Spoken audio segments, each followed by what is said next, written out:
خواجہ غریب نواز الولی وہ ولی ہیں اللہ کے کہ ہندوستان کے ہر ایک مسلمان پر بلکہ ہر انسان پر آپ کا احسان عظیم ہے. وہ احسان عظیم ہے. میں نے بتایا تھا کل آپ کو کہ ہر طرف اگر آواز اذان کی آ رہی ہے تو خواجہ غریب نواز کا صدقہ ہے. مسلمان جہاں جہاں بھی نظر آ رہے ہیں ہندوستان میں خواجہ غریب نواز کا صدقہ ہے. آپ کو غریب نواز کہا گیا، اس سے کچھ لوگوں کو پریشانیاں ہوتی ہیں، لیکن آپ وہ ہیں کہ جو بچپن ہی سے غریب نواز ہیں. یعنی کبھی آپ سے کسی کا درد دکھ تکلیف نہیں دیکھی گئی. بچپن کا واقعہ آپ کا بچپن کا کہ آپ عید گاہ جا رہے ہیں بہت قیمتی لباس پہننے کے بعد، لیکن جیسے ہی عید گاہ کے راستے نکلے تو دیکھا کہ ایک شخص ہے جو نابینا ہے اور وہ سسکیاں لے رہا ہے، رو رہا ہے.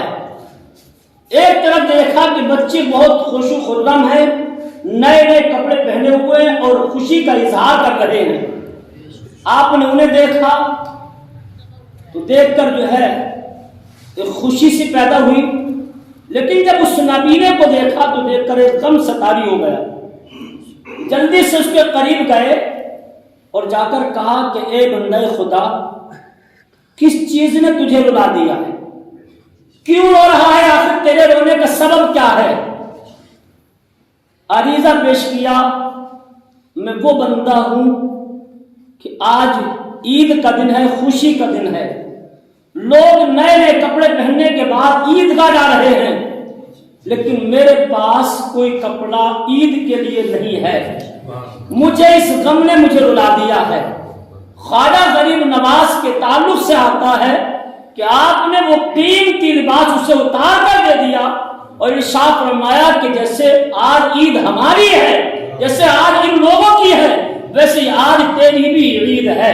بے شک سبحان اللہ. بچپن ہی سے غریب نواز رہے، پروان چڑھتے رہے، پروان چڑھتے رہے، یہاں تک کہ ایک وقت وہ آ گیا کہ آپ کا نام تو حسن ہے، سنجر کے رہنے والے، لہذا یہاں سے شوق ہوا کہ میں بارگاہ مصطفیٰ میں حاضر ہوں. مدینہ منورہ پہنچ گئے، مسجد نبوی میں بیٹھے ہیں اور سب ایک نہیں ہزاروں کی تعداد میں لوگ گر گرا رہے، رو رہے ہیں.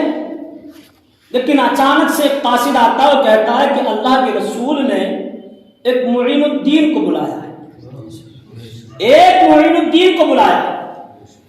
جتنے بھی سب لوگ بیٹھے تھے سب نے کہا معین الدین میں ہوں، یعنی دین کی مدد کرنے والا، دین کی خدمت کرنے والا. ہم میں سے بھی تو چار کہہ سکتے ہیں کہ یار ہم دین کی خدمت کر رہے ہیں، ہم دین کا کام کر رہے ہیں. سب نے کہا میں معین الدین ہوں، میں معین الدین ہوں. سب نے پکار لیا، سب نے ایک ہی آواز پر لبیک کہہ دیا. آپ کی بارگاہ میں عریضہ پیش کیا، حضور وہاں تو سارے معین الدین ہیں، کس سے بلائیں؟